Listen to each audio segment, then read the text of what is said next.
So it's not as though I just have the absence of fear. I feel it quite strongly. But there are just times when something is important enough, you believe in it enough, that you do it in spite of the fear. How to deal with anxiety. Anxiety is a part of our everyday life these days. It is unavoidable. Present-day society is layered and complex. Just take a look at the news and you'll see how much drama is all around you. Society appears to be at a cliff edge and we are all heavily stressed out. Life appeared to be simpler in days gone by. And today many of us are struggling with stress and high levels of anxiety. But what to do about it? Is there a way to deal effectively with anxiety? Is it possible to reset ourselves back to an earlier stage in our lives when we had less stress and less anxiety? The answer to these questions is yes, it is possible to reduce stress and anxiety levels, and the two go hand in hand. However, we cannot simply turn back the clock or reset the clock. There are various traps in the psychological life of human beings, and one of them is the desire to return to an earlier and simpler age. You might have noticed how people of the older generation like to talk about the old days and how good they were. But just tune into any history documentary on YouTube and you'll quickly see that the old days were also beset with their own set of troubles, and that the older generation way back then were also comparing their present generation rather badly compared to their youth.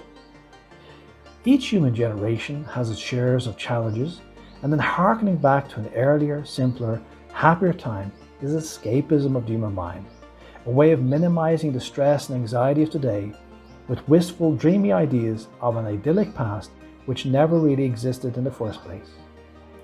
To deal with anxiety, to overcome anxiety, we have to understand why we have anxiety in the first place.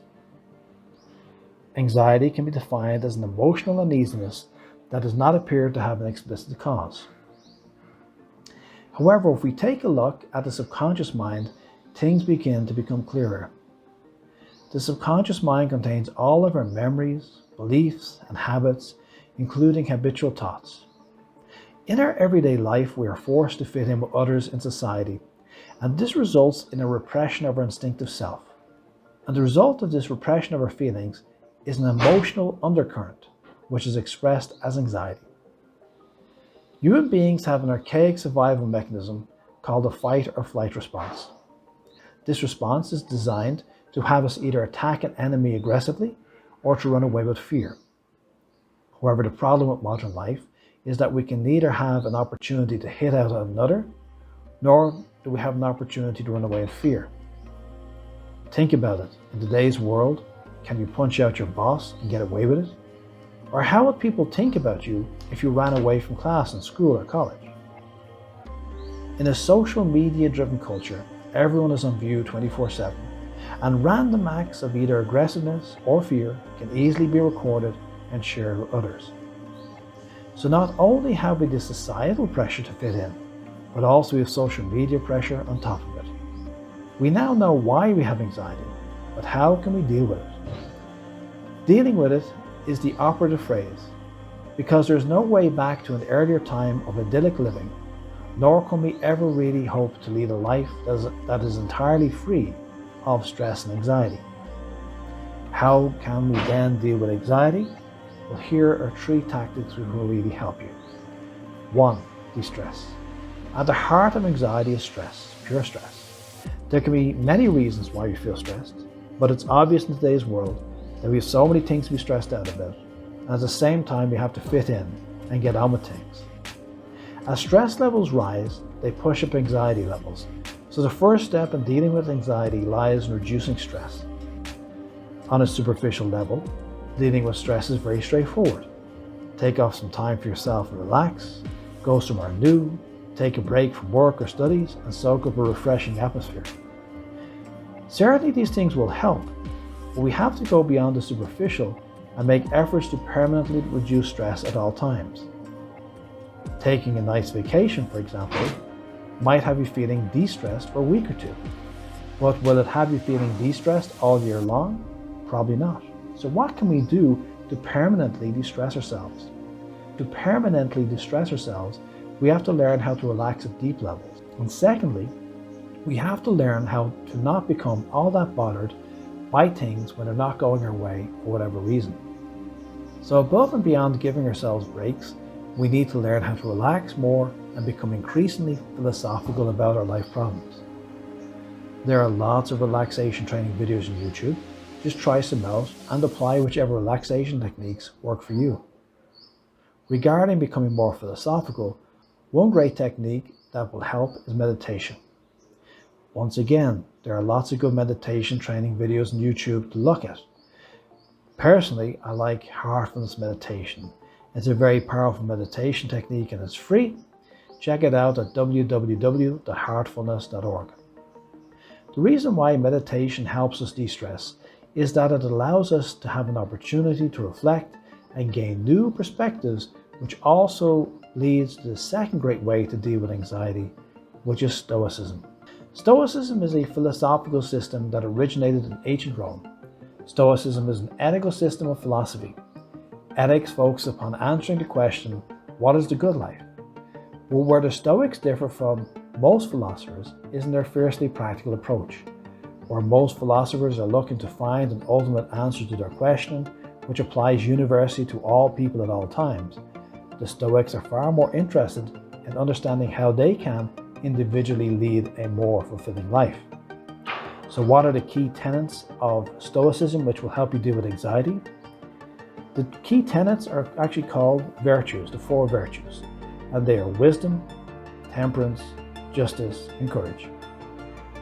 Through wisdom we learn to put things in perspective. Temperance encourages to live within our means and not take anything to excess. The virtue of justice, meanwhile, encourages to lead a honest life free from guilt and complications. Finally, courage makes us willing to make tough decisions and take the bold actions which we need to perform so as to lead a successful life. Think about what these 4 values entail. What wisdom, temperance, justice, and courage can do for you if you apply them in your life. Anyone who makes a concerted effort to apply these virtues will lead a more simple, less stressful life, and they will lead the life which they're meant to live rather than waste their time trying to be what they're not. Stoicism teaches us to lead a simple life and to reality check our life. When life is relatively simple, we can see the wood for the trees and make better life decisions. How can this help you handle your anxiety? It helps because when your life is too complex, your anxiety levels are high because you're too tight and too stressed out, and the overflow of unresolved emotional energy emerges as anxiety. Simplification and clarification of life help us to build up less internal stress, and a life that is directed in a manner which best suits our inner needs is inherently less stressful and more fulfilling. The biggest issue with anxiety is not the anxiety itself, but rather how we think about the anxiety. In essence, we fear anxiety. We want to feel free and at ease, and we wish that we could be free of this heavy blanket of anxiety that is suffocating us. The biggest obstacle to dealing with anxiety is this fear of anxiety itself. When we face the things in life which we want to be free of, it empowers us and uplifts us. Just take a look at what Elon Musk has to say about embracing fatalism and how it helps him make tough business decisions. Where does that come from, or how do you think about making a decision when everyone tells you this is a crazy idea? Or where do you get the internal strength to do that? Well, first of all, I'd say I actually think I feel fear quite strongly. So it's not as though I just have the absence of fear. I feel it quite strongly. But there are just times when something is important enough, you believe in it enough, that you do it in spite of the fear. So speaking of important things, like people shouldn't think people shouldn't think, well, I feel fear about this and therefore I shouldn't do it. It's normal to feel fear. Like there'd have to be something mentally wrong if you didn't feel fear. So you just feel it and let the importance of it drive you to do it anyway. Yeah, actually something that can be helpful is fatalism, to some degree. If you just accept the probabilities, then that diminishes fear. So By embracing fatalism, Elon Musk has been able to overcome the fear which would otherwise have held him back from making the tough decisions and taking the bold actions which he needed to take to be successful in life. This willingness to embrace a tough situation is the same challenge that we have when dealing with anxiety. While there are strategies that you can apply to reduce anxiety, ultimately anxiety is a part of life, and so long as you fear anxiety, you will be a slave to anxiety. If you want to deal effectively with anxiety, try to lower your stress levels. Simplify your life by following the Stoic virtues, and be willing to feel uncomfortable if that's what's required, because the true cause of anxiety is the stressful juxtaposition between your desires and the realities of everyday life. The more capable you are of handling these inner complexities, the less anxious you will be. But also we must all face up to the anxiety which goes along with leading a passionate life, where we pursue our dreams, and so we have to be willing to embrace the uncomfortableness of this inner turmoil to some degree to fulfill our goals. And by fulfilling our goals, our anxiety levels will lessen.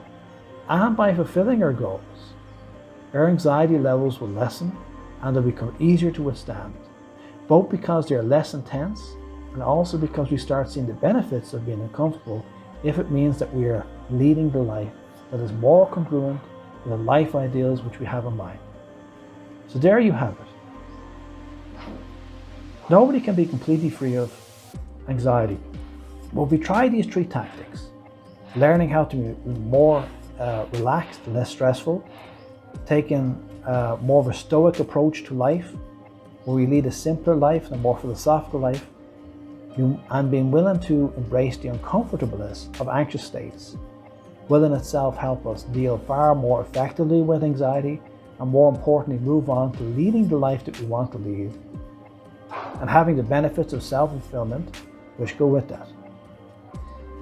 I hope you liked this video. If you have, please like and subscribe, and I'll talk to you next time.